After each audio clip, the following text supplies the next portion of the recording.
بسم الله الرحمن الرحيم. الحمد لله رب العالمين، والصلاة والسلام على سيد المرسلين وعلى آله وصحبه أجمعين. قال رب اشرح لي صدري ويسر لي أمري واحلل عقدة من لساني يفقه قولي. نويت التعلم والتعليم والتذكر والتذكير والنفع والانتفاع والإفادة والاستفادة والحث على التمسك بكتاب الله وسنة رسوله صلى الله عليه وآله وسلم، والدلالة على الهدى ابتغاء مرضاته وثوابه وقربه سبحانه وتعالى. السلام عليكم ورحمة الله تعالى وبركاته. Kita menyambung kembali muzakarah kitab Ithaful Anam bi Ahkamus Siyam. Kita dah sampai pada perbahasan ke-18 dan di bawah perbahasan ini dihimpunkan masalah-masalah yang pelbagai. Kita dah baca 6 masalah. Hari ini kita masuk masalah yang kita dah baca 8 masalah dah. Hari ini kita masuk permasalahan yang ke-9, iaitu al-imsaku anil mufattirat qabla al-fajri ihtiyatan. Menahan diri daripada makan minum dan juga perkara-perkara yang membatalkan puasa sebelum daripada subuh atas alasan berjaga-jaga, atas alasan ihtiyat. Bahasa kita panggil imsak. Bahasa kita panggil imsak. Jadi apakah hukum imsak? 10 minit sebelum subuh tu kita dah berhenti makan dah. Tak? Jadi apakah hukumnya? Al-ihtiyatu bil imsaki anil mufattirat qabla al-fajri amrun matlubun tu'ayyiduhu an-nusus wa la tamna'u idh fihi al-ibti'adu anil wuqu' fil mahdhur. Laqad amarana Allah Ta'ala an nabta'ida an hududihi. فقال سبحانه وتعالى في نهاية آيات الصيام تلك حدود الله فلا تقربوها. Jadi disebut berjaga-jaga, ihtiyat, dengan menahan diri daripada makan dan minum dan melakukan perkara-perkara lain yang membatalkan puasa sebelum daripada subuh, yang kita panggil hari ini sebagai imsak, adalah satu perkara yang dituntut dan disokong oleh dalil-dalil daripada agama. Dan dalil agama tidak melarang perkara tersebut. Idh fihi al-ibti'adu 'anil wuqu' fil mahdhur. Kerana pada imsak itu ada al-ibti'ad, ada menjauhkan diri seseorang daripada jatuh dalam satu kesilapan ataupun satu perkara yang dilarang. Apa dia perkara yang dilarang? Perkara yang dilarang ialah kita makan sedangkan subuh sudah masuk. Perkara yang dilarang ketika mana sedang berpuasa ataupun bulan puasa, kita makan sedangkan subuh dah masuk. Jadi kita imsak, iaitu kita berhenti makan, berhenti minum sebelum daripada masuk subuh, dapat memelihara kita daripada terjatuhnya kita dalam satu perbuatan yang dilarang oleh syarak, iaitu makan ketika mana subuh sudah masuk. Dan disebut oleh Allah Ta'ala dalam Quran, tilka hududullah fala taqrabuha. Ayat ini memberitahu kita masa untuk makan ialah daripada maghrib dan juga subuh. Itu satu peraturan Tuhan. Maknanya lepas daripada subuh tak boleh dah makan sebab kita puasa sampai ke maghrib. Dan Allah Ta'ala sebut fala taqrabuha, jangan kamu mendekati waktu subuh tu. Jangan kamu mendekati waktu subuh. Maknanya jangan kamu makan dalam 5 minit, dalam 1 minit, dalam setengah minit sebelum subuh. Jangan dekat. Supaya apa? Supaya bila kamu imsak, kamu akan puasa dengan baik. Tapi kalau kamu makan memang betul nak tunggu azan subuh baru nak berhenti, kemungkinan kamu akan jatuh dalam keadaan dalam satu perkara yang dilarang, iaitu makan ketika mana subuh sudah dilaungkan azannya ataupun sudah masuk waktu subuh. Okey. Lepas tu apa yang disebut ini ada dalil, ada petunjuk daripada Nabi sallallahu alaihi wasallam. Kerana baginda Nabi sallallahu alaihi wasallam menjadikan antara suhurnya dan juga salat subuhnya satu qadar daripada waktu, iaitu dalam 50 ayat. Maknanya lepas Nabi sahur, Nabi berhenti kejap. Berhenti sekadar mana? Sekadar boleh dibaca 50 ayat yang mu'tadilah, yang sederhana panjang, sederhana pendek. Kemudian barulah azan, barulah Nabi sembahyang. Jadi antara berhenti Nabi akan makan minum dan masuknya subuh ialah kadar 50 ayat. Jadi dari situ ulama kita istinbat sunat kita berimsak.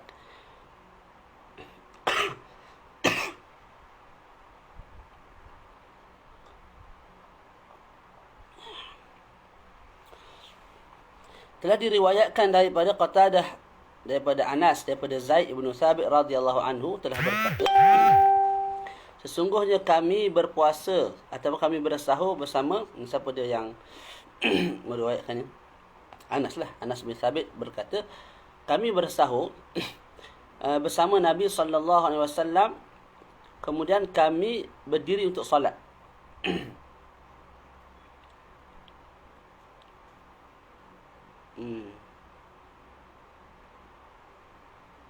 Sekejap. Hadis ini diriwayatkan oleh Qatadah daripada Sayyidina Anas. Jadi qala Qatadah, kami bersahur bersama Nabi sallallahu alaihi wasallam, ataupun qala Sayyidina Anas, apa tu, bukan Anas, Zaid bin Thabit. Qala Zaid bin Thabit telah berkata, kami telah bersahur bersama Nabi sallallahu alaihi wasallam, kemudian kami berdiri untuk sembahyang. Maka qultu tu ialah Qatadah.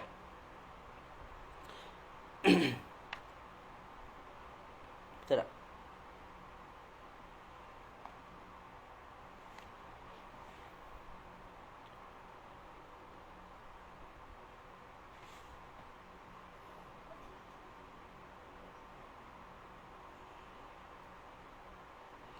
Qultu, siapa yang qultu kat sini? Allahumma salli ala Muhammad. Faqad rawa Qatadah an Anasin an Zaid bin Thabit radhiyallahu anhu qala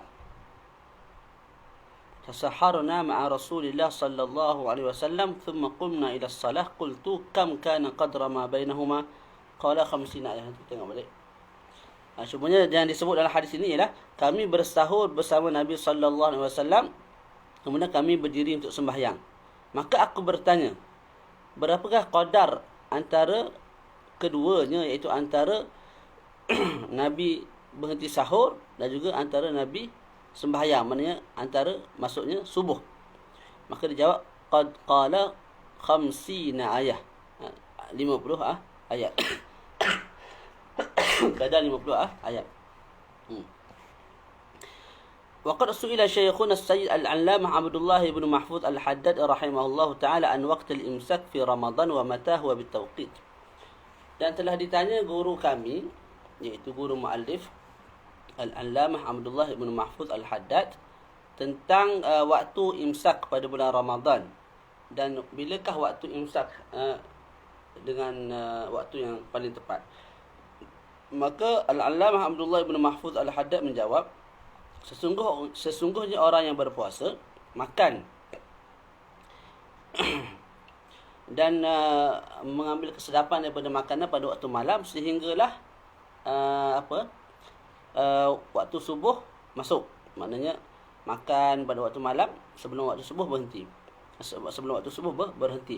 Maka bayyanahu ulama fi jadawil mawjudatin fi kulli masjidin, dan ulama telah menerangkan atau telah memberitahu tentang waktu berbuka dan juga waktu imsak pada jadual-jadual yang telah ditampal di masjid-masjid. Boleh jadi pada sebahagian jadual itu, pada sebahagian waktu itu ada sedikit ziyadah. Ada sedikit ziyadah. Contoh subuh pukul 6, biasa 5.50 berhenti. Mungkin sebagian ulama tambah 5.45 tu dah berhenti dah. Maknanya 15 minit sebelum daripada subuh. Kerana apa? Ihtiyat dalam bab ibadat. Ihtiyat dalam bab ibadat. خصوصا وأن الله تعالى ذكر الصوم وأحكامه ثم ذكر الفجر بأنه الحد الفاصل ثم قال تعالى في نفس الآية تلك حدود الله فلا تقربوها وهذا يفيد أن على الصائم أن يجعل بينه وبين الحد المقرر وهو الفجر حاجزا يحتاط به لصومه فلا يقرب الحد الممنوع. Ini ayat yang telah kita terangkan tadi, menerangkan ayat tu secara jumlah, secara sempurna menerangkan waktu kita boleh makan, iaitu selepas maghrib sampai sebelum subuh. Dan itu ialah peraturan Tuhan, hukum Tuhan. Kemudian disebut fala taqrabuha, jangan kamu mendekati waktu subuh tu. Jadi bila difahami begitu, ulama kita sebut sunat untuk kita menahan diri daripada makan dan minum 10 minit sebelum subuh. Kerana Allah Ta'ala sebut jangan dekat. Jangan dekat. Macam zina lah.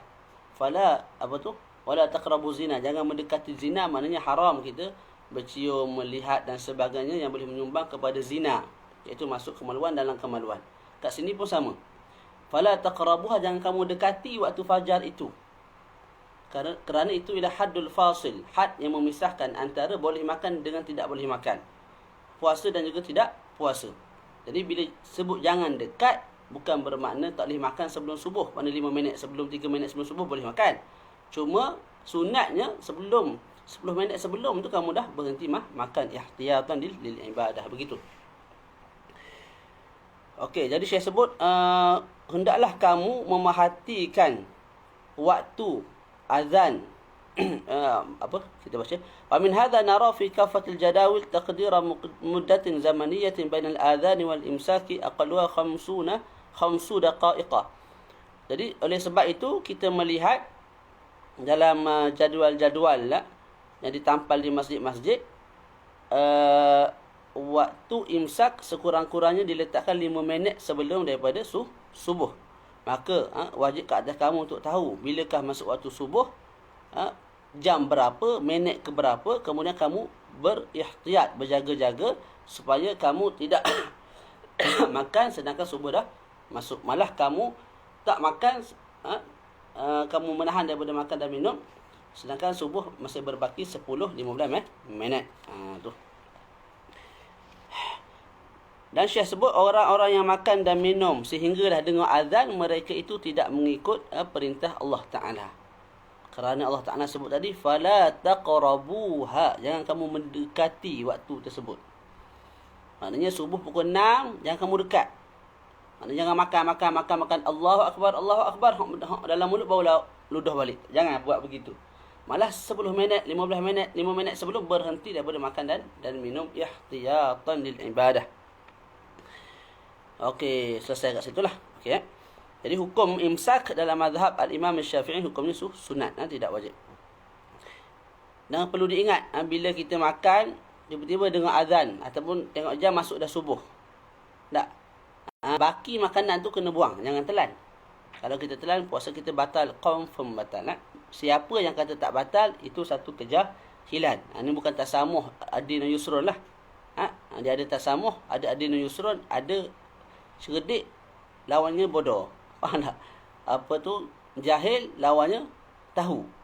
Jadi mereka yang masih makan makanan yang ada dalam mulut, tak, alasan itu dah ada, dengan alasan makanan tu dah ada dalam mulut, sedangkan azan baru dilaungkan. Tak, dia pun telan baki makanan yang ada dalam mulut tu. Ketika itu batal puasa. Pandangan yang mengatakan tak batal, itu pandangan yang ditolak 100%. Al-mas'alatul 'ashirah, masalah yang ke-10. Dan Syekh Hasan itu memang kritik sungguh orang yang mengatakan boleh makan. Makan. Dan lah ada dalam segumpal nasi dalam mulut, tiba-tiba bawa azan. Boleh telan. Sebab apa? Sebab dah ada dalam mulut. Dan dibawa lah pandangan-pandangan yang pelik tu. Syekh Hasan itu dalam kitab Fiqh Siyam memang kritik sungguh lah. Al-mas'alatul 'ashirah, masalah yang ke-10. Qada' as-shaum 'anil mayyit, qada' puasa bagi orang mati. Contohlah ibu kita meninggal, ibu kita ada tinggal puasa. Apakah hukum kita qada' puasa? Adakah perlu bayar fidyah? Tak, itu persoalanlah. Jadi kita baca. لخص الإمام النووي رحمه الله تعالى مسألة قضاء الصوم عن الميت عقب شرحه حديث مسلم عن ابن عباس رضي الله عنهما قال: جاء رجل إلى النبي صلى الله عليه وسلم فقال: يا رسول الله إن أمي ماتت صوم شهر أفأقضيه عنها فقال لو كان على أمك دين أكنت قاضيه عنها قال نعم قال فدين الله أحق أن يقضى. Imam Nawawi membuat satu perincian ataupun talkhis, ringkasan bagi masalah qada puasa bagi mayat, bagi si mati. Tak? Imam Nawawi buat perincian itu dalam syarah beliau ke atas Sahih Muslim. Imam Nawawi ada syarah ke atas Sahih Muslim. Saya ada kitab tu dalam terbaik ni. Baiklah. Tak, beli kat Mesir dulu. Tapi masih ada di dalam rak. Bila nak baca tak tahu. Doa-doa lah. Jadi dalam syarah beliau daripada Ibnu Abbas radhiyallahu anhuma qala, berkata, Ibnu Abbas berkata, telah datang kepada Nabi seorang pemuda, bukan permuda, pemuda. Baca dia pemuda, bukan permuda. Telah datang seorang pemuda kepada Nabi sallallahu alaihi wasallam dan berkata, wahai Rasulullah, sesungguhnya mak aku ni mati, meninggal dalam keadaan ada puasa yang belum diqada olehnya. Adakah aku kena qada bagi pihaknya? Tak. Maka Nabi pun tanya balik. Lau kana, kalau mak kamu ni ada hutang dengan orang, hutang duit, adakah kamu kena bayar? Maka orang tu jawab, ya. Pemuda tu jawab, ya. Maka Nabi pun jawab, hutang Allah Ta'ala, iaitu berupa puasa, solat dan sebagainya, lebih layak untuk diqadakkan. Dan Imam Nawawi berkata, ulama khilaf pada masalah orang yang mati sedangkan dia ada meninggalkan puasa yang wajib. Puasa yang wajib itu sama ada puasa nazar, puasa Ramadan, puasa qada. Tak. Adakah dia perlu qada? Adakah waris ataupun orang yang hidup ni kena qada untuk si mayat tu? Maka dikatakan bagi Imam Syafi'i ada dua pandangan, ada dua qaul yang masyhur. Pandangan yang lebih masyhur ialah tidak boleh dipuasakan bagi pihak si mati, dan juga kalau puasa tidak sah hukumnya. Tak. Jadi tu pandangan pertama yang lebih masyhur. Kalau si mati itu ada tinggal puasa tak sempat qada, kita tak boleh nak, contoh ayah kita lah, tak kita sebut, kita tak boleh nak puasa bagi pihak dia. Kalau puasa bagi pihak dia pun tidak sah. Pandangan kedua sunat. Pandangan kedua bagi Imam Asy-Syafi'i radhiyallahu anhu, sunat bagi wali si mati untuk puasa bagi pihaknya dan sah puasanya, dan insya-Allah ya bara' bihil mayyit. Maknanya si mayat terlepas daripada hutang puasa tersebut. Maknanya insya-Allah bila bertemu Allah, puasa yang tidak dikerjakan tu kita settle lah. Sebab apa?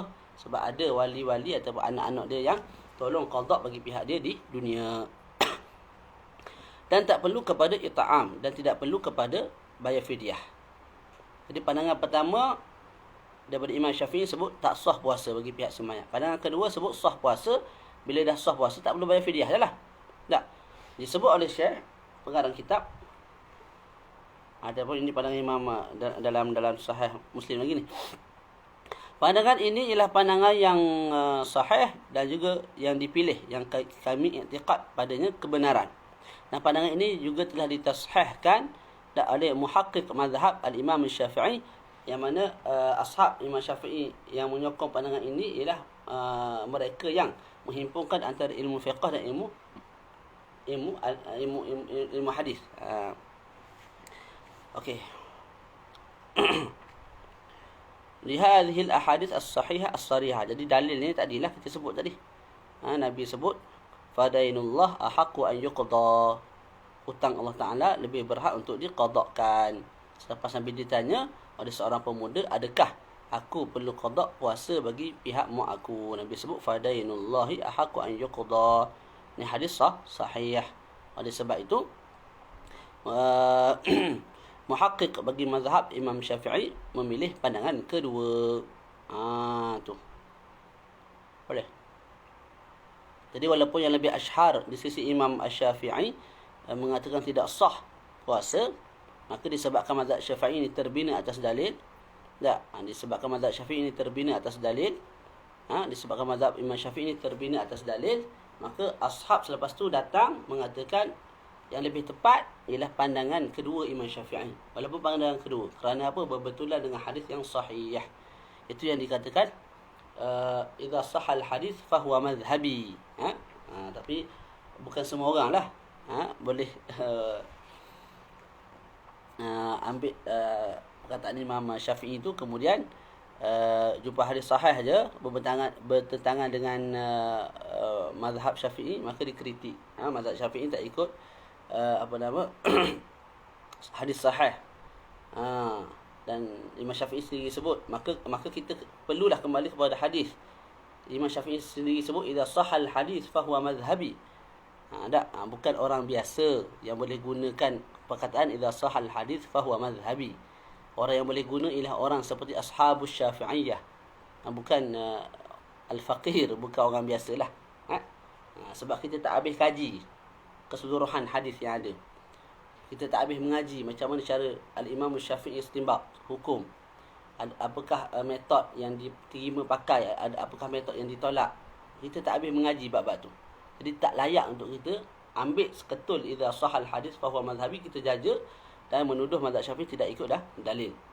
Sebenarnya kalau kita mengaji lebih sikit, kita akan nampak ashab Imam Syafi'i banyak berbeza dengan Imam Syafi'i sendiri pada masalah-masalah tertentu, disebabkan apa? Disebabkan hadis yang lebih kuat ataupun disebabkan hadis sahih. Maka pandangan muassisul mazhab ditolak. Begitu juga mazhab al-Asy'ari. Ada pandangan Imam Asy'ari sendiri ditolak ataupun dikatakan lemah dan sebagainya, disebabkan ulama selepas tu datang dan jumpa dalil lebih kuat dan sebagainya lah.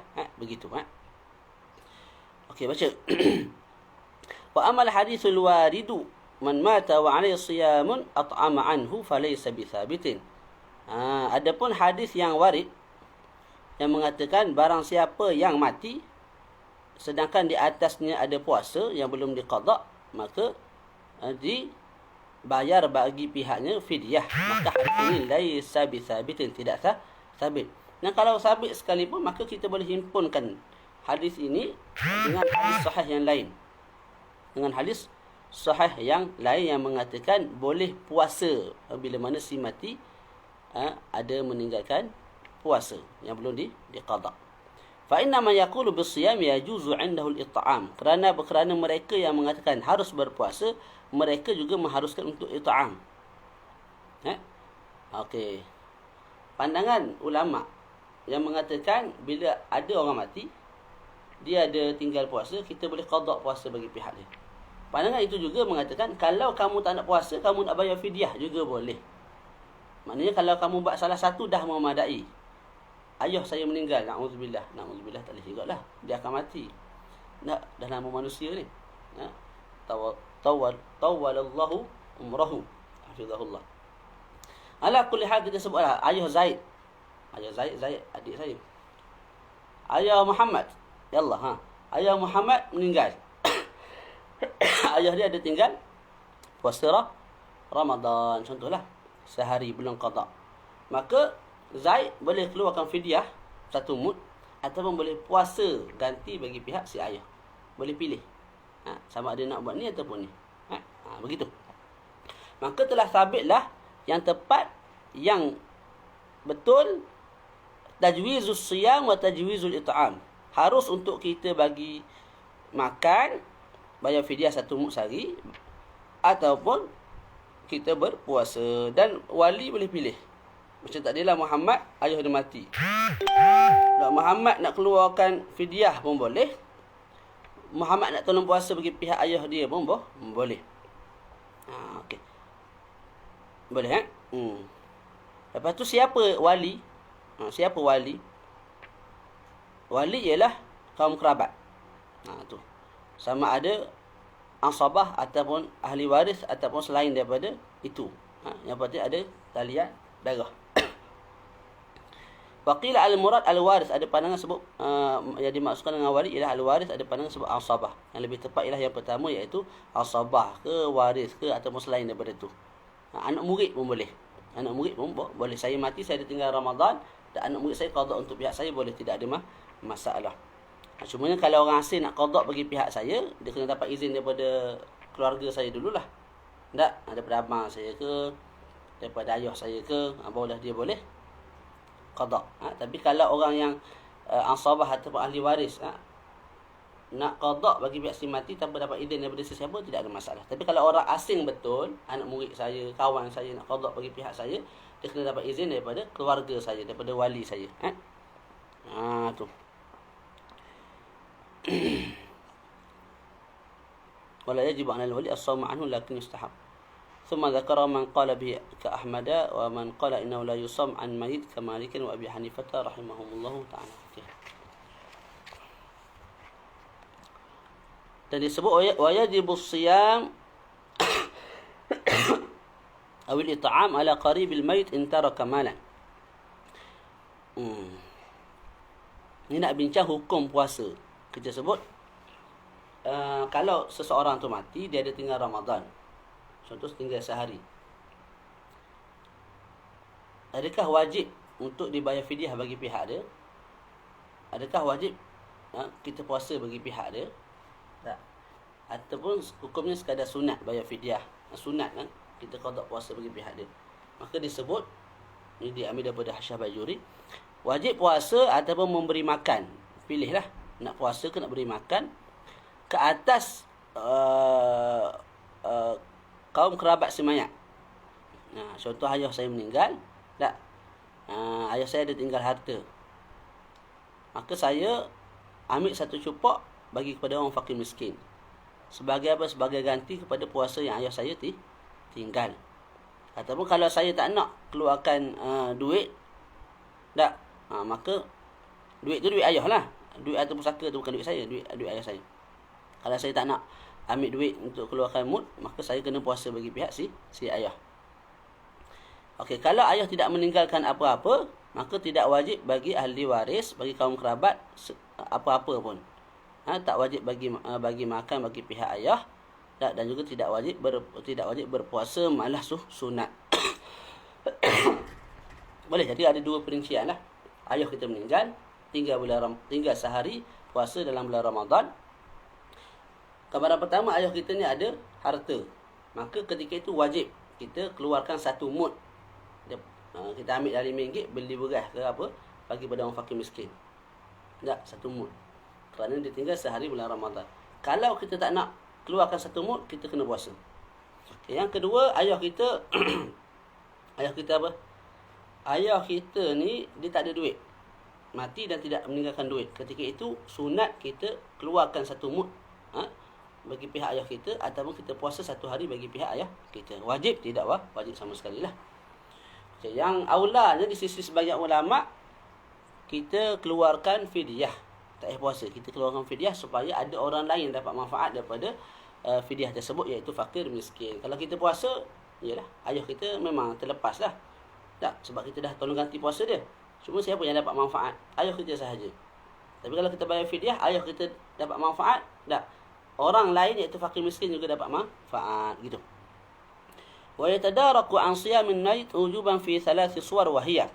Kemudian disebut 4 gambaran. 3 daripada 4 gambaran ini, maka ahli waris kaum kerabat kena qada puasa ataupun kena bayar fidyah. Satu gambaran daripada 4 gambaran ini, ahli waris tak perlu bayar fidyah dan juga tak wajib qada puasa. 3 gambaran. Pertama ialah gambaran seseorang itu, iaitu ahli waris, wajib qada puasa bagi pihak si mayat. Yang pertama, gambaran pertama ialah idza fatahu siyam bighairi uzrin wa tamakka min al-qada. Kita sebutlah Ali. Tak, Ali tinggal Ramadan tanpa uzur, sengaja berbuka. Bila habis Ramadan dia boleh qada, tapi dia tak nak qada. Tak. Syawal tak nak qada. Lepas bulan Syawal pun tak nak qada, lepas tu mati. Jadi dia meninggalkan puasa dalam keadaan sengaja dan dia mampu untuk qada tapi tidak qada, kemudian dia mati. Itu satu.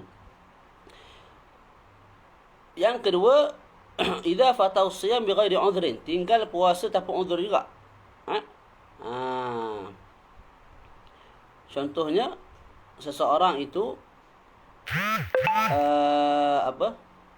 sengaja tidak berpuasa pada siang bulan Ramadan dan dia tidak mampu untuk qada.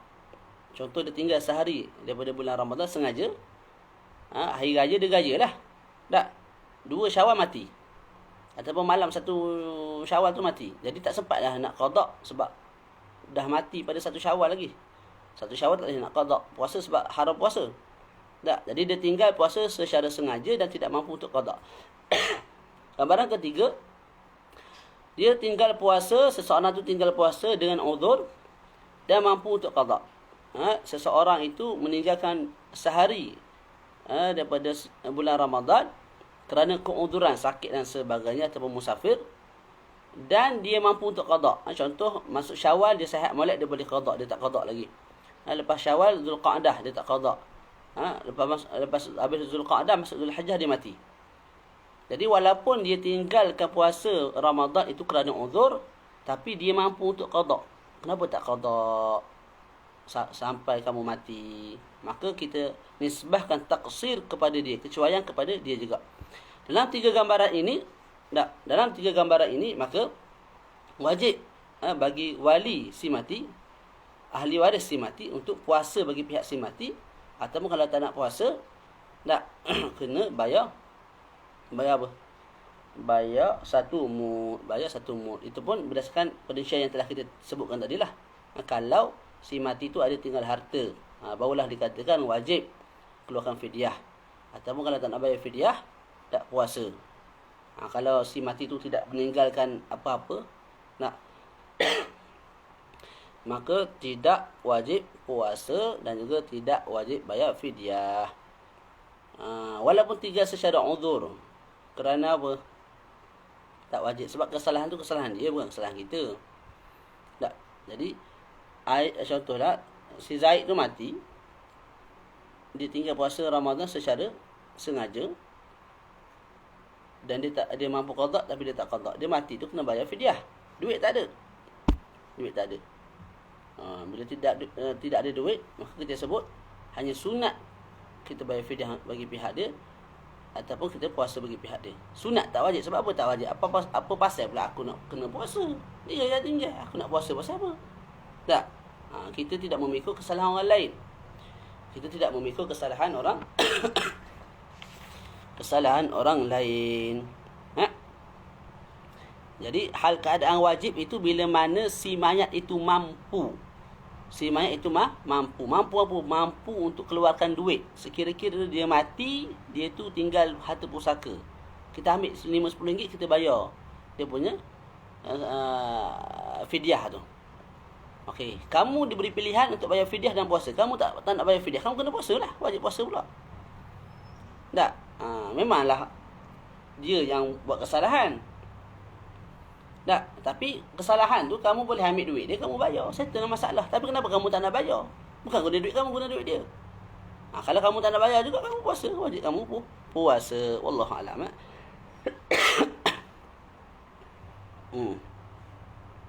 Okey, pada gambaran yang terakhir, iaitu gambaran keempat, seseorang itu meninggalkan puasa dengan uzur dan tidak mampu untuk qada. Dia tinggal Ramadan, contoh sehari daripada bulan Ramadan kerana uzur.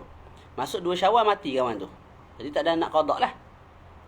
Orang sebegitu tak wajib untuk tadaruk. Maknanya tak wajib bagi pihak dia mengeluarkan fidyah. Walaupun dia mati, dia tinggalkan harta pusaka. Dan tak wajib bagi ahli kaum kerabat dia, ahli waris dia, puasa bagi pihak dia, tidak wajib. Tak wajib tapi harus. Tak wajib tapi harus. Tak wajib tapi harus. Dan kalau puasa juga bagi pihak dia, sah puasa tu. Kalau bayar fidyah juga bagi pihak dia, sah bayar fidyah tu. Sebab apa? Kita baca kat sini. Wa yufham min qawli al-fuqaha wa la yajibu at-tadaruku fi as-surati al-akhirah annahu yasih. Wa huwa ma dalla alayhi umum al-amri bis-shawm amman mata wa fatahu siyam. ولهذا قال شيخنا العلامة عبد الله بن محفوظ الحداد رحمه الله: وأما من مات ولم يفت ولم يتمكن من القضاء فإن فقهاءنا يقولون لا شيء عليه، ولكن عموم حديث رسول الله صلى الله عليه وسلم يدل على أن على الورثة القضاء. قال النبي صلى الله عليه وآله وسلم: من مات وعليه صيام صام عنه وليه، wa ma'a dzalika yujzi'u anhu ikhrajul fidyah badal as-siyam. Jadi gambaran yang terakhir tadi iaitu gambaran seseorang yang meninggalkan puasa dengan uzur dan tidak mampu nak qada. Dua Syawal dah meninggal. Tak. Betul kita sebut tidak wajib puasa, tak wajib untuk bayar fidyah. Tapi hadis Nabi menunjukkan secara umum. Nabi sebut siapa-siapa yang mati dan dia ada tinggal puasa, maka walinya puasakan untuk dia. Walinya puasakan untuk dia. Nabi tak sebut orang tu mati dan mampu untuk qada ataupun mati tak mampu untuk qada, tinggal puasa dalam keadaan uzur ataupun tidak uzur. Nabi tidak tafsilkan. Maka kita ambil umumul hadis dan dikatakan natijahnya ialah sekalipun tidak wajib maka boleh untuk diqadakan puasa bagi pihak dia ataupun nak bayar fidyah bagi pihak dia.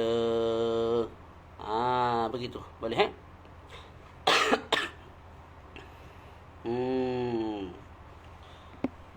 Boleh faham? Okay, kesimpulan. Takut banyak duk syarah dari pening balik, kita buat kesimpulan lah. Orang yang mati ni ada 4 gambaran. Pertama, sengaja orang yang tinggalkan Ramadan kemudian mati, ada 4 gambaran. Yang pertama, dia tinggalkan Ramadan secara sengaja dan tak mampu nak qada. Dengan makna 2 Syawal dia mati, tak mampu nak qada. Ataupun yang kedua, dia tinggal Ramadan dengan sengaja dan dia mampu untuk qada. Syawal, Zulqa'dah, Zulhajjah dia mampu untuk qada tapi dia tak qada, tiba-tiba dia mati sebelum sempat qada. Itu yang kedua. Yang ketiga, seseorang itu tinggalkan Ramadan kerana uzur, kerana sakit, musafir dan sebagainya, dan dia mampu untuk qada. Maknanya masuk 2 Syawal dia sihat, 3 Syawal sihat, habis Syawal, habis Zulqa'dah, habis Zulhajjah tak qada. Puasa yang dia tinggalkan secara uzur. Tak? Tu. Ketika itu kita katakan apa dia? Apa? Itu gambaran ketiga lah. Itu gambaran ketiga. Tiga gambaran ni. Kalau si mati tu mati dalam keadaan, kalau si mati tu mati bolehlah. Kalau si mati tu meninggal dunia, sama je sebenarnya. Dan meninggalkan harta pusaka, maka wajib bagi kaum kerabat ambil sikit duit daripada harta pusaka tu untuk bayar fidyah. Kalau kamu tak nak buat begitu, wajib kamu puasa. Okey. Gambaran kalau si mati tu tidak meninggalkan apa-apa, maka tidak wajib sesuatu pun ke atas ahli waris. Puasa pun tak wajib. Tak. Bayar fidyah pun tak wajib. Cuma sunat puasa ataupun bayar fidyah. Itu 3 gambaran pertama. Gambaran keempat ialah seseorang yang tinggalkan Ramadan dengan uzur, kerana sakit, contohnya, dan juga tak mampu untuk qada. Tak mampu untuk qada. Contohlah, saya tinggal Ramadan tahun ni sehari. Masuk 2 Syawal mati, tak ada nak qada lah. Tak. Kita sebut fuqaha mengatakan hukum bagi pihak saya, tak wajib bagi ahli waris saya qada puasa bagi pihak saya.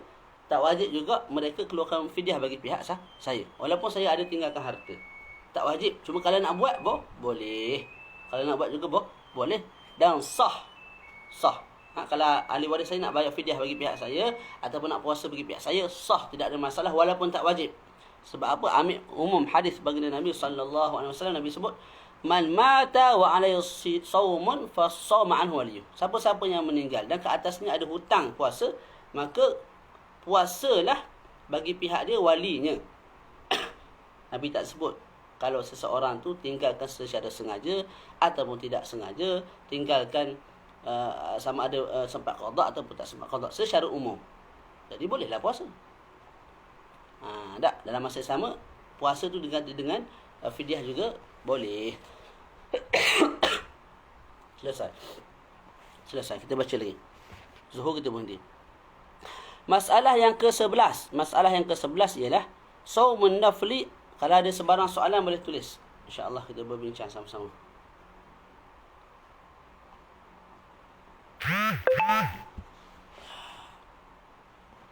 Masalah yang ke-11. Saumun naflil masnun ma'a saumil fardi. Puasa sunat bersama-sama puasa fardu. Ni model wak balah ni. Dalam bab puasa ni banyak model wak balah. imsak adakah bid'ah ataupun tidak. Nak gabung puasa fardu dengan wajib dalam sehari sahaja boleh ke tidak. Tu boleh nak buat balah ni. Benda-benda khilafiyah ni boleh buat balah. Tak ada kerja lain tak? Ulama dah selesai lama dah. Dia nak bahas lagi. Nak bahas sebagai satu ilmu boleh. Majlis ilmu nak berbahas dialog tak ada masalah. Tapi nak izamkan orang awam kena ikut pandangan dia saja, sampai membida'ahkan, mensesatkan pandangan yang lain, itu tidak wajar lah. Masalah dah selesai lama. Kita sebut begitu bukanlah kita jenis orang yang menerima membuta tuli dengan dalil-dalil ataupun hukum hakam yang telah dibawa oleh ulama sebelum ni. Tak, kita terima pandangan mereka kerana mereka layak, dan kerana kita tak sampai tahap mereka. Lepas tu yang kritik hari ni juga tak sampai peringkat kealiman, warak, takwa seperti mereka. Jadi kamu nak kritik, siapa nak terima pandangan kamu? Masalahnya sekarang ni, adakah pandangan kamu tu mampu menggugurkan mazhab? Yang mana mazhab dikatakan naqlun wa hikayah? Itu persoalannya. Kalau kamu Imam Nawawi, ahlan wa sahlan, kritik balik pandangan sebelum ni, maka kita terima insya-Allah. Tapi kamu sekadarnya sahaja, bukan kamulah, saya pun orang yang biasa sahaja, hanya naqlatul mazhab, hanya bagi tahu hukum yang telah sedia ada. Jadi kena kadar ke diri lah. Kena kadar ke diri. Kita bukan taklid buta, wallahi tak. Kita pun bukan jenis menganggap ulama kita maksum, tidak. Tapi mereka layak tak. Dan kita tak jumpa orang hari ni yang selayak seperti mereka, sehingga pandangan yang ada ini nak membatalkan pandangan yang telah lalu. Jadi secara umum lah, ada juga pandangan-pandangan yang macam kita sebut sebelum ni, nak yang berkait dengan apa dia? Telinga. Telinga ni dalam mazhab Syafi'i sebut manfaz maftuh. Kalau masuk air batal puasa. Tapi tibul hadis hari ni, perubatan moden mengatakan ini bukan manfaz maftuh. Tak. Jadi kalau masuk air, walaupun masuk ke batin tak batal puasa. Jadi walaupun yang lebih tepat dalam mazhab Syafi'i batal, maka ada ulama datang selepas tu dia kata tak batal. Yang lebih tepat di sisi warajah, dia kata gitu. Dan rajah ialah pandangan yang mengatakan tak batal walaupun berlainan dengan mazhab. Sebab apa? Sebab tengok pada illah. Illah batal tu sebab ini manfaz maftuh. Bila dikaji balik pada hari ini, tak, melalui perubatan semasa, dia kata ni bukan manfaz maftuh. Kalau ulama dulu hidup hari ni dan dia tahu ini bukan manfaz maftuh, nescaya dia sebut kalau masuk air tak batal sebab bukan manfaz maftuh. Tak, kita bukan jenis orang yang terima saja, tak. Kita menerima kritikan dan sebagainya cuma dengan tenanglah. Dengan tenang dan jangan cepat nak membida'ahkan Imam Syafi'i, nak membida'ahkan ulama tu, ulama ni. Tak, kena kadar ke diri lah. Bismillah, baca. Tu. Jadi hukumnya, masalah yang ke-11 ialah saumun nafli al-masnun ma'a saumil fardi. Ulama khilaf. Adakah kalau saya puasa qada, dalam masa yang sama saya puasa hari Isnin, sunat Isnin, ataupun sunat Khamis, ataupun hari Arafah, ataupun hari Ashura, adakah saya dapat 2 pahala ataupun 1 pahala, atau bagaimana? Contoh, kita buat contoh satu secara khusus. Hari ni hari Khamis, dalam masa sama saya nak qada puasa yang lepas-lepas. Jadi saya qada puasa dalam masa yang sama, saya himpunkan sunat hari Khamis. Maka ketika itu keluar 3 pandangan.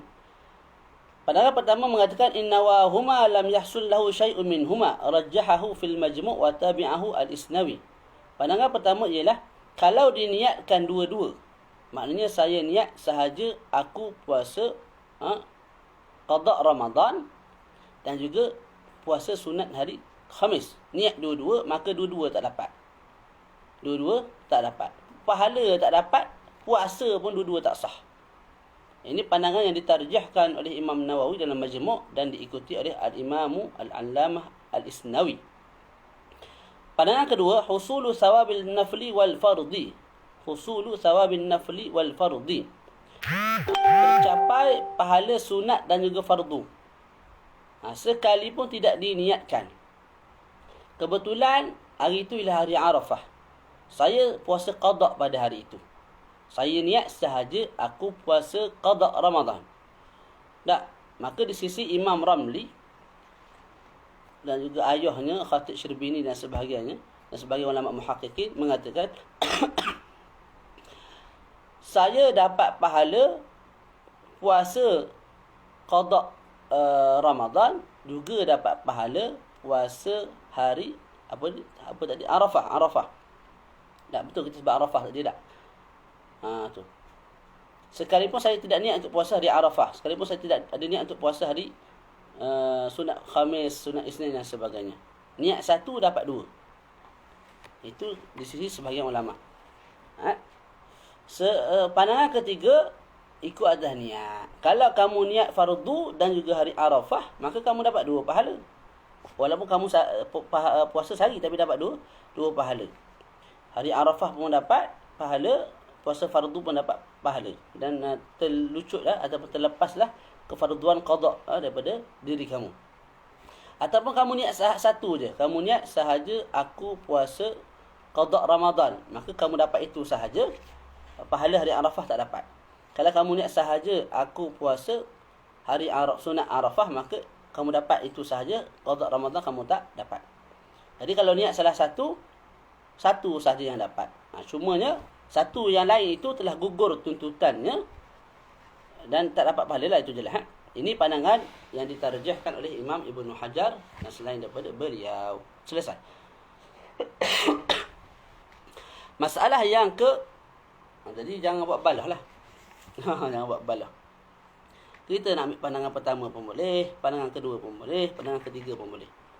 Yang ambil pandangan kedua jangan membid'ahkan pandangan pertama, yang ambil pandangan pertama jangan bid'ahkan pandangan yang kedua, dan begitulah seterusnya. Tu. Al-mas'alah al-thaniyata ashar, masalah yang ke-12. Dan dengan masalah ini tak ada satu masalah lagi yang kita akan tutup ad-dars. Masalah yang ke-12 ialah puasa bagi kanak-kanak. Kanak-kanak kat sini maknanya budak yang belum baligh. Budak yang belum baligh, sama ada lelaki ataupun wanita.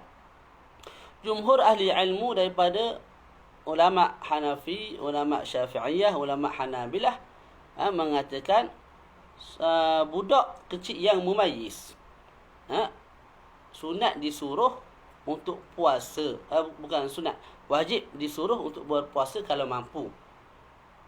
Tu. Budak kecil yang mumayyiz. Tak. Kalau dalam mazhab Syafi'i diikat dengan apa? Dengan 7 tahun. Sebab umur 7 tahun tu umur ghalib budak ni dah jadi mumayyiz. Jadi kalau budak tu mumayyiz, mumayyiz ni budak tu dah mampu pergi tandas sendiri, basuh berak sendiri, boleh ambil nasi sendiri, makan sendiri, basuh tangan sendiri. Dia boleh buat perkara-perkara asas tu secara sendiri, tak perlu bantuan ibu ayah dah. Jadi kalau budak mumayyiz, maka wajib disuruh untuk puasa. Bila wajib disuruh untuk puasa? Kalau dia mampu puasa. Kena ingat tu. Wajib kita suruh anak kita berpuasa kalau dia mampu puasa. Kita tahulah badan anak kita macam mana semua tu kita tahu. Jadi kalau kita tengok kawan ni mampu puasa ni, maka wajib kita suruh. Wajib suruh tu pula mesti dalam keadaan yang agak menakutkan. Maknanya abang tak puasa, ayah rotan. Abang tak puasa, mama cubit, ibu cubit. Tu. Mana kita bagi macam amaran begitu. Jangan buat lembut gitu, abang. Jadi budak tu senyum-senyum memang tak ikut langsung lah. Jadi kita buat macam gesaan, macam amaran begitulah. Tak. Pandangan kedua tu ada dengan syarat niat kedua-dua seperti kaum pertama, tak Ustaz? Pandangan kedua tak. Pandangan pertama dia sebut kalau niat dua-dua tak dapat dua-dua. Mana puasa tak sah, pahala tak dapat. Dah bila puasa tak sah tak dapatlah pahala tu. Bila puasa tak sah tak dapat pahala tu. Pandangan kedua Imam Ramli, dia kata niat satu dapat dua. Niat satu dapat dua. Sebab tu kalau di sisi Imam Ramli, kita masuk masjid, kita semayang, kita belum semayang tahiyatul masjid, kita masuk kita semayang zuhur. Zuhur tu, kita semayang zuhur tu, kita dapat pahala zuhur, pahala tahiyatul masjid, pahala sunat wuduk, pahala yang boleh masuk lah. Tak. Sekalipun tak niat. Tapi di sisi Imam Ibnu Hajar, perincian. Kalau kamu niat dua-dua, dapat dua-dua. Niat satu, dapat satu. Tak, niat hari Arafah saja.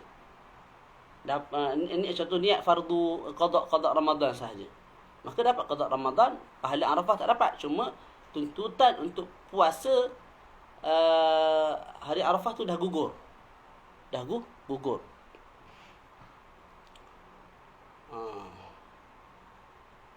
Allah Alam, masuk dah gugur tu boleh jadi tak perlu qada dah lah. Tak disunatkan untuk qada dah. Allah Alam pun tengok balik.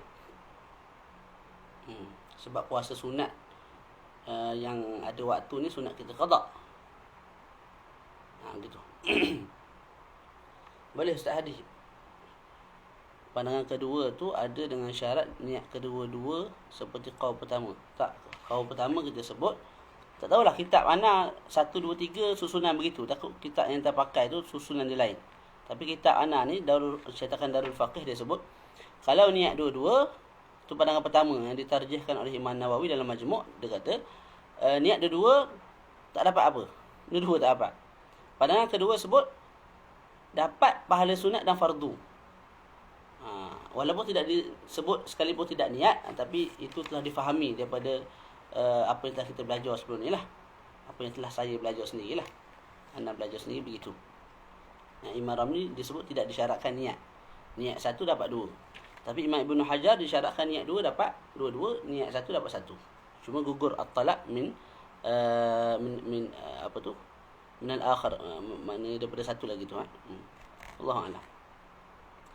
Boleh Okey, mana tadi? Jadi budak kecil yang mumayyiz wajib kita suruh untuk dia berpuasa kalau dia mampu untuk puasa. Malah bukan wajib suruh puasa sahaja, tapi semua perkara kewajipan dalam syarak kita wajib suruh. Anak kita dah masuk 7 tahun, dah mumayyiz. Wajib kita suruh dia tutup aurat. Wajib kita jaga mata dia. Tak, wajib kita suruh dia sembahyang. Wajib kita suruh dia buat baik. Wajib kita larang dia daripada apa tu? Melihat benda-benda yang tidak elok dan sebagainya.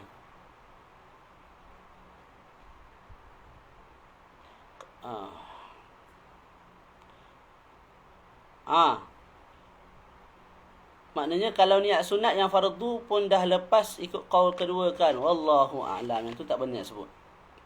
Yang tu tak benar sebut.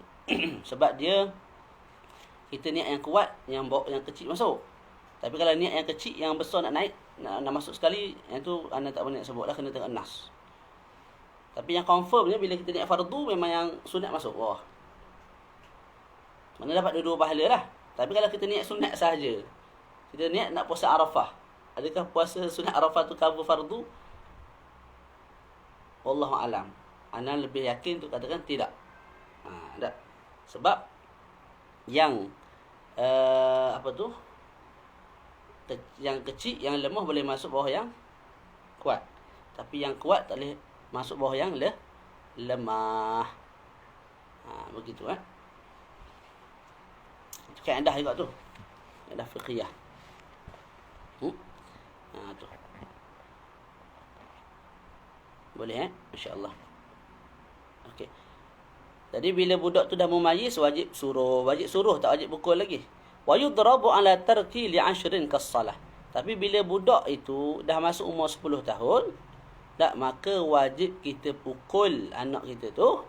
Budak tu kalau dia tinggal sembahyang, tinggal puasa. Pukul, ingat, bukan pukul mubarrih. Pukul sekadar nak bagi dia rasa sakit sikit dan dia ambil apa tu, cakna lah.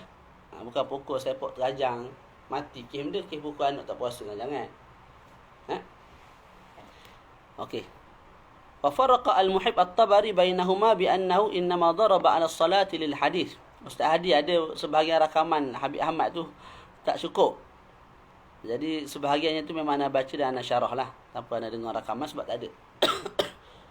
Tapi kebanyakannya adalah, dan anda beritahu dah Habib supaya apa tu susun dengan lebih baik lah. Bukan Habib yang buat lah, Habib pun suruh ahbab yang lain susun lebih baik supaya kita mudah untuk ambil manfaat daripada Al-Habib.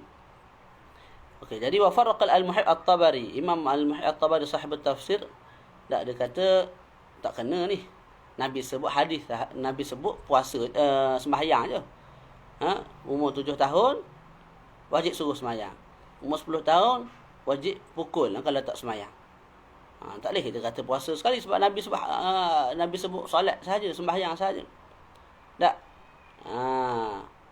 Jadi sembahyang dengan solat lain. Solat ni taklah susah sangat. Sembahyang ni padanya ada kesusahan yang melampau. Tak. Berbeza dengan solat.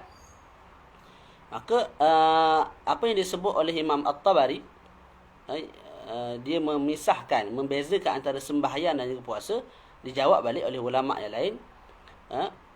Bi anna siyam muqayyadun bil itaqah fala yu'mar in wajada masyaqqatan bihaitsu la yutiq. Kamu tadi Imam Al-Muhib At-Tabari, kamu sebut qiyas ulama yang mengatakan wajib kita suruh anak tu puasa tak bila umur 7 tahun dan wajib pukul bila umur 10 tahun.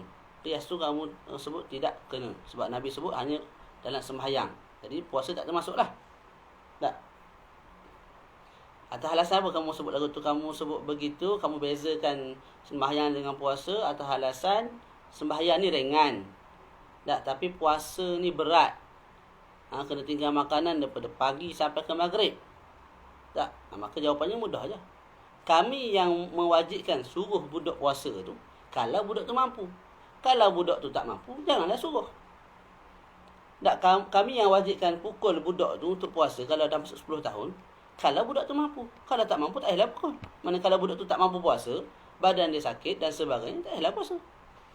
Jadi tak ada khilaf pun sebenarnya.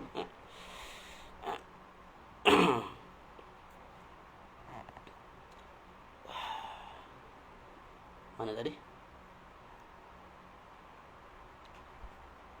Mana khilaf? Mungkin khilaf lahzi lah.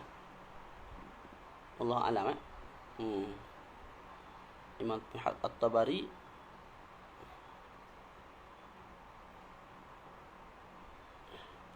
tak khilaf maknawi. Ana faham memang Imam At-Tabari sebut sembahyang memang kena suruh bila budak umur 7 tahun, 10 tahun kena pukul. Kalau puasa tak payah suruh, tak payah pukul. Sebab Nabi hanya sebut pada bab solat. Tak, sama ada budak tu mampu ke tak mampu ke, tak payah pukul, tak payah suruh.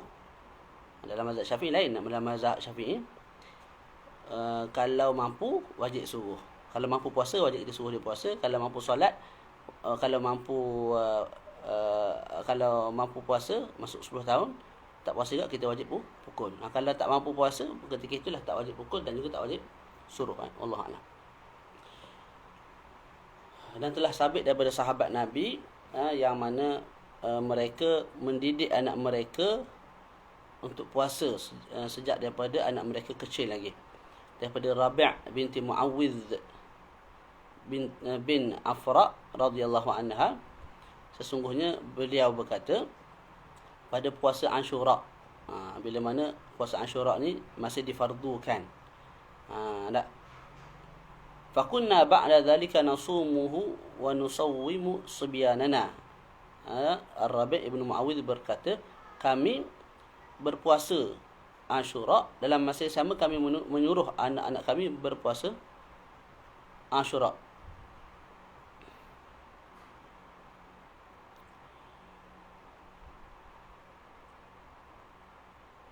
Wa nadhhabu ila al-masjid, dan kami ke masjid dan kami jadikan mainan untuk anak-anak kami ni. Kalau anak kami ni menangis nak makan, kami bagi mainan tu untuk mereka bermain sehingga mereka terlupa akan makanan dan dapat selesaikan puasa dengan baik. Itu yang saya fahamlah daripada hadis ini. Fa idza baka ahaduhum ala ta'am a'tainaha iyyahu indal iftar. Kami bagi makanan tersebut ataupun kami bagi mainan tersebut indal iftar. Indal iftar ni ketika berbuka. Ketika berbuka. Adakah maknanya bila budak tu nangis diberi makanan, maknanya buka puasa dulu, lepas tu nanti bila buka nanti diberi pula mainan. Jadi makna begitu jauh lah. Makna yang lebih tepat ialah para sahabah tak buat satu mainan, bentuk satu mainan beli ke apa ikutlah. Lepas tu mereka suruh anak mereka puasa. Kalau anak tu lapar nak makan, dia pun campur mainan tu, anak pun main dengan mainan tu, sedar tak sedar masuk maghrib. Jadi puasalah dengan baik sampai ke maghrib. Allah alam. قال الإمام النووي في شرحه للحديث وفي هذا الحديث تمرين الصبيان على الطاعات وتعويدهم العبادات ولكنهم ليسوا مكلفين. قال القاضي وقد روي عن عروة أنهم متى أطاقوا الصوم وجب عليهم وهذا غلط مردود بالحديث الصحيح. أبو حديث صحيح itu رفع القلم عن ثلاثة عن الصبي حتى يحتلم وفي رواية يبلغ والله أعلم. Imam Nawawi ketika mensyarahkan hadis ini, hadis mana fakunna ba'da dzalika nasumuhu, hadis tu. Nah, Imam Nawawi berkata dalam hadis ini memberi kita beberapa faedah, antaranya ialah tuntutan untuk kita melatih anak kita buat ketaatan dan membiasakan mereka dengan ketaatan sekalipun mereka itu tidak mukallaf. Dan Al-Qadhi Husain berkata telah diriwayatkan daripada Urwah annahum mata ataqu as-sawma wajaba alaihim. Annahum tu wallahu alam annas sahabah. Telah diriwayatkan daripada Urwah sesungguhnya mereka iaitu sahabah bila mana annahum an-nasibyan. Telah diriwayatkan daripada Urwah satu pandangan iaitu bila mana budak-budak itu mampu puasa, tak maka wajib ke atas budak itu puasa. Wajib, bukan sunat, tak wajib. Dan ini pandangan yang ditolak dengan hadis yang sahih kerana Nabi sebut diangkatnya al-qalam, iaitu taklif daripada 3 golongan. Yang pertama ialah as-sabi, budak kecil. Tak sehinggalah dia balik. Maknanya bila kecil tak wajib buat apa-apa. Tak sehinggalah dia balik. Yang wajib ialah wajib ke atas ayah yang suruh, ayah yang pukul. Kalau dia lepas suruh dia tak nak puasa juga, selesai dah tugasan kita. Kita pukul pun tak jadi apa, tak nak puasa juga. Selesai dah untuk hari tu. Esok kita suruh lagi, tak nak puasa juga, biar. Tak. Tapi sebagai ibu bapa yang baik, kita pujuklah dengan cara-cara lain tak.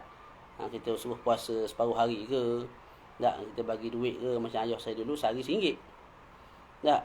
Jadi habis Ramadan tu syok dapat RM30. Tapi RM30 masuk bank sebab kita budak tu tak boleh pegang juga. Jadi banyaklah caranya. Wasail al-wasilah tu hukmul maqasid. Wa indal malikiyah la yajibu 'ala as-sabi as-sawm bal yukrah lahu. Di sisi mazhab Maliki, yakni apa tu? Comel dia sebut apa? Di sisi mazhab Maliki tidak wajib ke atas budak kecil puasa. Malah makruh bagi ke atas budak kecil puasa. Kerana apa? Mereka takut budak kecil ni bila puasa sebab badan tak berapa nak besar. Tak. Maka cepatlah letih badan tu. Bila letih badan, jadi dia pergi bilik air. Di bilik air dia minum air. Tapi tak. Dia berbuka dalam keadaan orang tak tahu. Mak ayah tengok, anakku puasa. Tapi di bilik air tu dah telan dalam 3 tong air. Boleh? Jadi bila daripada kecil dia amalkan perkara tersebut, bimbang. Bila dia besar dah balik pun dia buat perkara yang sama. Dia pergi bilik air, dia makan nasi ayam, tak? Air kita air baik, tak? Air teo ikutlah. Lepas tu keluar, alhamdulillah puasa. Mak ayah tengok puasa. Takut jadi kebiasaan. Takut benda tu daripada kecil dah biasa, dia bawa sampai ke besar. Itu di sisi mazhab Maliki lah. Tidak wajib kata budak kecil puasa, malah makruh bagi budak kecil puasa, tapi tak haram lah. Masalah yang terakhir kita nak bincang ialah masalah yang ke-13, man yalzamuhul imsak wa man yusannu lahu. Man yalzamuhul imsak wa man yusannu lahu. Siapa yang wajib imsak dan siapa pula yang sunat imsak. Siapa yang wajib imsak dan siapa pula yang sunat imsak. Imsak kat sini bukan maksud imsak yang kita bincang pada perbahasan pertama tadi, pada masalah 9, bukan imsak 10 minit sebelum subuh tu, bukan. Imsak kat sini maknanya menahan diri daripada makan dan minum dan semua perkara yang membatalkan puasa bila mana puasa seseorang itu terbatal. Maka kita sebut ada 2 golongan. Ada satu golongan wajib dia imsak walaupun puasa dah batal. Ada golongan yang kedua sunat dia imsak. Sunat diimsak, tak wajib diimsak. Dan ulama kita buat kaedah. Dua kaedah. Kaedah pertama ialah kullu man la yajuzu lahu al-iftar ma ilmihi bi haqiqatil yawm yalzamuhu al-imsak. Setiap orang yang tidak boleh bagi dia berbuka sedangkan dia tahu tentang hakikat hari, mana dia tahu itu ialah hari puasa Ramadan, maka wajib baginya imsak. Kita ulang kaedahnya, kullu man la yajuzu lahu al-iftar ma'a ilmihi bihaqiqatil yawmi yalzamuhu al-imsak. Setiap orang yang tidak boleh baginya berbuka sedangkan dia tahu hari itu ialah hari puasa, maka kalau dia berbuka juga wajib dia imsak.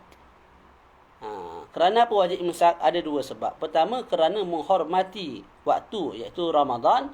Yang kedua, sebab nak menyerupai orang yang berpuasa, tashbihan bis-shaimin. Okey. Disebut kat sini dalam 6 gambaran seseorang itu wajib imsak bila puasanya batal.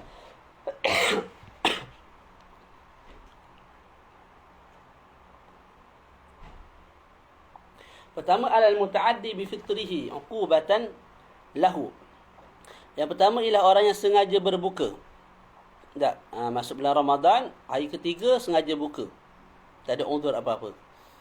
Lepas dia buka tu, contoh dia berbuka dengan air. Bila sekali teguk, batal puasa. Ketika itu wajib dia imsak. Maknanya dia tak boleh minum untuk teguk kali kedua, dia tak boleh makan, dia tak boleh korek hidung, dia tak boleh bersetubuh, dia tak boleh buat semua benda lah yang membatalkan puasa. Dan sunat bagi dia menahan diri daripada perkara yang sunat bagi orang dan sunat juga bagi dia buat perkara-perkara sunat bagi orang yang berpuasa. Boleh tak? Maknanya lupakan itu. Macam pening je. Boleh. Jadi bila minum batal puasa dah. Tegukan kedua haram, tegukan ketiga haram. Makan lepas tu haram. Haram. Boleh, itu yang dimaksudkan wajib imsak, wajib menahan diri. Kerana apa? Menghormati waktu dan tashbihan bis-shaimin. Itu golongan yang pertama. Kedua, ala tarikin niyah lailan walau nasiyan aw jahilan in kana as-shawmu fardan alaihi bi khilafi as-sabi li taqsirihi. Golongan kedua ialah ataupun orang kedua, orang yang tinggal niat pada waktu malam, walaupun kerana terlupa ataupun jahil tentang hukum niat pada waktu malam itu menjadi satu kewajipan. Maka pagi itu puasanya tidak sah di sisi mazhab Imam Syafi'i. Walaupun tidak sah, wajib diimsak daripada subuh sampai ke maghrib. Kalau dia buat perkara-perkara yang membatalkan puasa, hukumnya haram. Itu. Kalau budak kecil, budak kecil tak ada masalah lah, sebab budak kecil ni tak wajib puasa. Contohlah anak kita puasa hari ke-5 dia pun nak niat malam. Pagi tu adakah wajib diimsak? Tak wajib lah diimsak, sebab puasa pun aslus saum pun tidak wajib. Jadi apa yang yatarattab ala as-saum tu tak wajib jugalah. Cuma sunat lah, semuanya sunat. Dan disebut dalam kitab kita ni, wa yang bagi lahu an yuqallidal imam Abu Hanifah fa yanwi naharan liyasihha saumuhu ala qawlih. Ini kalau kita tengok dalam kitab mazhab Syafi'i, bab niat dalam bab puasa memang disebut 3 pandangan. Pandangan Imam Malik, niat sebulan terus. Pandangan Imam Syafi'i, niat setiap hari, setiap malam. Dan pandangan Imam Abu Hanifah yang membenarkan niat waktu siang. Okey, kalau kita buka dalam mazhab Syafi'i, kitab-kitab lain, I'anatul Talibin, apa bagai semua tu, dia tak bawa semua pandangan dalam semua masalah. Masalah tertentu saja yang dibawa pandangan-pandangan mazhab luar. Apakah tujuannya? Nak bagi tahu kita, kalau kamu terlupa untuk niat, maka taklidlah mazhab Imam Malik ataupun mazhab Abu Hanifah sekalipun niat pada waktu siang. Dan sah puasa kamu di sisi mazhab Imam Abu Hanifah dan tak wajib qada. Cuma sunat qada bagi meraihkan khilaf pandangan Imam mazhab Al-Syafi'i radhiyallahu taala anhu. Tu. Tapi jangan buat sengaja lupa. Dah tahu pandangan ni, tak apa, buat tak tahu, boleh niat pagi. Bukan gitu. Kita nak ambil pandangan luar mazhab ni bukan sengaja, tak. Kita cuba sayur payah setiap malam niat. Dia macam ada seorang Habib ataupun seorang Syekh sebut, kita ni kalau minat sesuatu, kita akan ingat benda tu. Tak, kita nak buat benda tu 2 minggu, kita ingat. Hari ni kita ingat dah tarikh, pukul, jam, apa semua. Jadi bila kamu tidak niat pada waktu malam atas alasan terlupa, itu menunjukkan kamu ni tidak ada ihtimam mengambil berat ke atas puasa. Buat sedar, buat tak tahu, nak boleh jadi sebab terpaksa orang yang puasa, aku puasa. Tak, jadi kita jangan jadi golongan yang ambil sedar lah. Kita niat pada setiap malam. Tak. Kemudian terlupa barulah kita keluar. Guna mazhab ni, guna mazhab tu. Okey. Itu satu. Yang kedua, kalau kita ikut mazhab Imam Syafi'i, confirm Imam Malik kata puasa kita sah. Confirm Imam Abu Hanifah kata puasa kita sah. Jadi puasa kita sah tanpa khilaf. Berbanding kalau kita buat sedar, tak berniat pagi, sah. Iyalah sah di sisi siapa? Seorang. Imam Syafi'i sebut puasa kamu tidak sah. Imam Malik kalau kamu lupa niat sebulan dalam hari pertama, tak sah juga puasa. Jadi ada ulama besar yang sangat agung, Imam Mujtahid kata puasa kamu tidak sah. Jadi mana yang lebih baik? Adakah kita buat satu perkara ibadah yang confirm sah di sisi semua ulama muktabar, ataupun sah di sisi sebahagian, batal di sisi sebahagian? Begitu. Jadi dalam bab-bab pindah mazhab apa semua ni, kita kena tarayus, bertenang, ataupun jangan terlalu bermudah lah. Jangan terlalu bermudah. Macam kita sebut, kadang-kadang kita ustaz je anggap orang awam tu tak boleh buat. Orang awam tu steady je kalau awak kena qada setiap hari puasa. Boleh je. Dia memang bersungguh nak berubah. Ustaz sebutlah apa pun saya boleh buat. Tapi kita anggap kawan ni susah ni, cari pandangan yang paling mudah. Sabar dulu, tengok keadaan dia dulu. Kalau orang muda umur 19, 20 takkan tak boleh puasa. Tak. Kita bagi dia puasa qada tu supaya uqubatan alaih, lepas dia tak buat dah. Melainkan orang tua betul tak larat nak puasa. Kita pun mungkinlah boleh cari jalan keluar dengan cari pandangan lebih mudah. Begitu. Sebab bila pandangan tu muktamad, maka pandangan tu lebih dekat kepada dalil, gitu. Berbeza dengan pandangan tu kurang muktamad, maka jelah nak kata batal ataupun tak kena satu patut tak ada juga, sebab masalah zaniat. Tapi kurang bertepatan dengan dalil. Begitulah. Kita kena sebut juga, takut orang faham boleh ambil sedar, buat-buat tak tahu sahaja dalam bab niat bulan puasa ni. Tidak. Kita kena ambil syakna, ambil ihtimam dengan puasa kita, niat setiap malam. Terlupa barulah kita gunakan jalan pandangan mazhab lain. Hatta mazhab Imam Abu Hanifah yang membenarkan niat pada waktu siang. Yang ketiga dan keempat. Golongan yang ketiga, atau kumpulan yang ketiga yang wajib imsak ialah 3 dan 4. Ala man tasahara dhannan baqa al-lail. Seseorang tu bersahur dalam sangkaan, dalam zan masih kekal waktu malam. Malam masih kekal. Dia pun makan. Dan rupanya jam dah pukul 7.30 pagi dah. Cumanya mungkin jam dia rosak, lepas tu kawasan rumah dia gelap. Sebab apa? Tinted belakang rumah dia. Tinted. Jadi nampak gelap lah. Kawan tu sahur rupanya lepas bersahur tu baru perasan dia bersahur pukul 7.30 pagi. Ketika itu confirm batal puasa. Tak kena imsak lah sampai ke maghrib. Wajib imsak. Ataupun dia berbuka dalam sangkaan maknanya zan, masuk maghrib dah. Tak, tengok jam pukul 7.30, macam dengar azan dah tadi. Ataupun orang azan awal, dia pun buka. Buka rupanya dia makan sebelum masuk maghrib, 10 minit 15 minit sebelum masuk maghrib. Kita sebut puasanya batal. Tak, dan kena imsak. Imsak berapa minit? Baki 5 minit lagi nak maghrib, kena imsak juga, tahan diri. Lepas 5 minit azan betul, dah masuk waktu betul, baru dah boleh makan.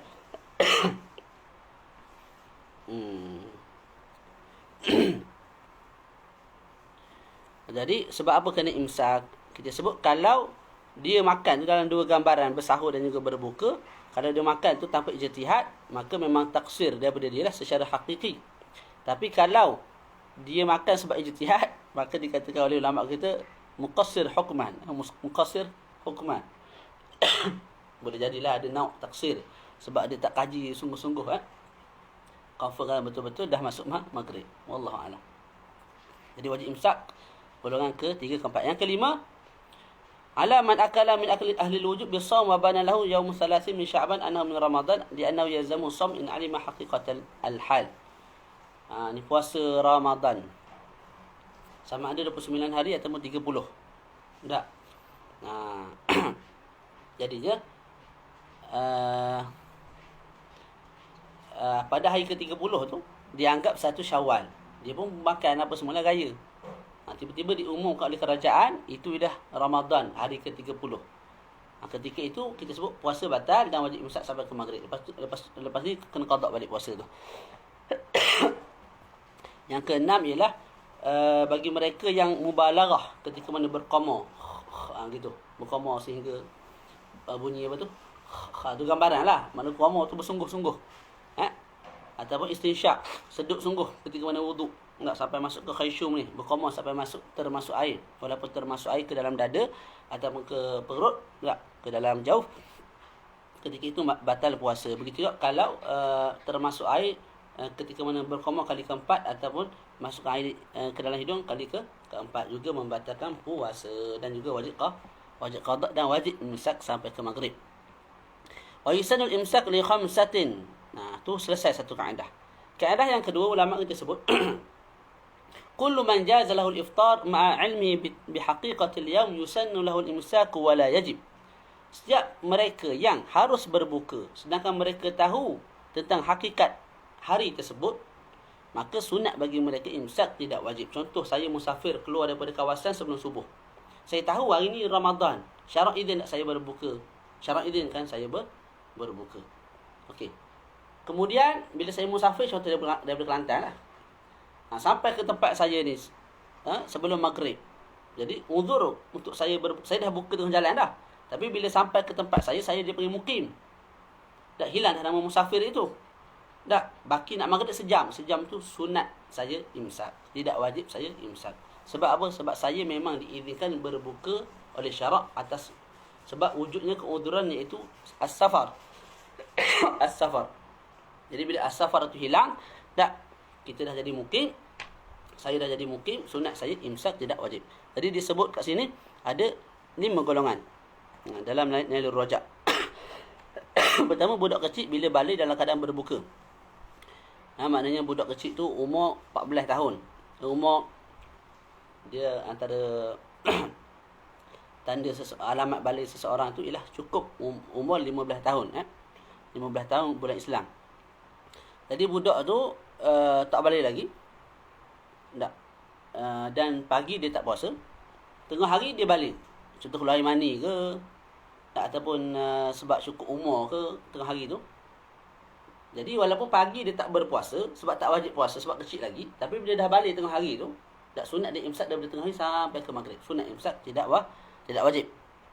Maknanya kalau dia nak makan minum, atas dia lah. Tapi sunat juga imsak. Yang kedua, al-majnun idza afaq. Orang yang gila kalau tersedar. Jadi orang tu gila. Memang asalnya gila lah. Na'udzubillah. Kemudian masuk hari ketiga Ramadan. Pada waktu zuhur. Elok gila. Masya Allah. Dah. Ketika itu sunat dia imsak daripada zuhur sampai ke maghrib. Yang ketiga, al-kafir idza aslam. Orang kafir kalau masuk Islam pada waktu siang lah. Siang bulan Ramadan. Pagi ke tengah hari ke. Kalau dia masuk Islam, dia sunat imsak daripada waktu dia masuk Islam sampai ke maghrib. Tak wajib dia imsak. Yang keempat, al-musafiru idza zala udhruhu ba'da al-fitri. Ini yang saya telah bagi gambaran tadi. Yang pertama tadi. Musafir bila mana hilangnya keuzurannya selepas mana dia berbuka. Tengah jalan dah buka. Kemudian nama safar tu dah hilang sebab dia dah jadi seorang yang bermukim. Baki nak masuk maghrib 2-3 jam lagi. Sunat dia imsak untuk dalam masa 2-3 jam sebelum maghrib itulah. Yang kelima, al-marid idza zala udhruhu ba'da al-fitri. Orang yang sakit yang berbuka kemudian hilang keuzuran daripadanya. Contoh, saya sakit yang diizinkan oleh syarak, saya berbuka, maka saya berbuka. Lepas buka tak kena nasi ayam 2 pinggan. Teh ais, apa lagi? Sedap sikit. Neslo ais, tu lah kita tahu ni. Fresh orange dah, dan 3 cawan air, 3 gelas air, 2 bungkus nasi ayam. Kenyang, sihat molek lah. Dah. Tu. Bila sihat tu daripada waktu saya sihat sampai ke maghrib, sunat saya imsak, tidak wajib saya imsak. Selesai kat situ. Jadi insya-Allah perbahasan yang ke-14 ialah puasa pada 27 Rejab, puasa separuh kedua daripada bulan Syaban, dan puasa pada hari ke-12 daripada bulan Rabiul Awal. Jadi di sini dibawa pandangan Syekh Yusuf Qaradawi hafizahullah. Beliau berkata dalam fiqh siyam, puasa-puasa ini iaitu puasa-puasa ini dianggap sebagai bid'ah, tapi al-musannif cuba membalas baliklah, mengkritik pandangan tersebut dengan membawa dalil-dalil yang menyokong tentang pensyariatan puasa pada 12 hari bulan daripada Rabiul Awal, 27 Rejab dan juga separuh masa kedua daripada bulan Syaban. Panjang juga sebab tu saya berhenti tu, tak larat. Panjang weh. Panjang. Jadi ni masalah yang ke-14 dan bila habis masalah yang ke-14 ni, maka habislah perbahasan yang ke 18. Kemudian kita akan masuk perbahasan yang terakhir, iaitu perbahasan yang ke-19 yang membincangkan tentang solat tarawih pada malam-malam bulan Ramadan dan perkara yang berkait dengannya, iaitu kenapa dinamakan solat itu dengan solat tarawih, hukum bilangan solat tarawih, kemudian apa lagi, hukum banyak jugalah, hukum zikir antara dua rakaat tarawih yang kita amalkan di Malaysia ni. Lepas tu zikir, disebut juga zikir-zikir ataupun doa-doa selepas daripada solat witir, hukum selawat ke atas Nabi, hukum taradhi ke atas para sahabat di antara tarawih. Itu semua akan dibincangkan pada sesi-sesi yang akan datang. Kemudian kita akan khatamkan kitab ini. Cuma dalam ni ada juga perbahasan mengenai kaifiat untuk khatam kitab Ad-Durarul Hisan fi Zikri Fawaidi Khatmil Quran. Boleh kau baca ni? InsyaAllah lah, kalau ada rezeki kita baca. Jadi kita ada soalan tak? Ada sebarang soalan tak? Ustaz Syekhun Al-Muhaddith, ada soalan tak? Ustaz Ismail, Ustaz Hadi, Maulana Ustaz Hilmi, Ustaz Najmi, ni apa ni, Abang Maria, ni Mat Anas, Ustaz Mat Anas ke siapa, Muhammad Syafiq. Ada sebarang soalan? Tak ada. InsyaAllah kita tutup majlis kita dengan tasbih kafarah dan surah Subhanallah wa bihamdika asyhadu an la ilaha illa anta astaghfiruka wa atubu ilaik. Bismillahirrahmanirrahim. Innal insana fi khusr illa alladhina amanu wa amilus solihati wa tawassaw bil haqqi.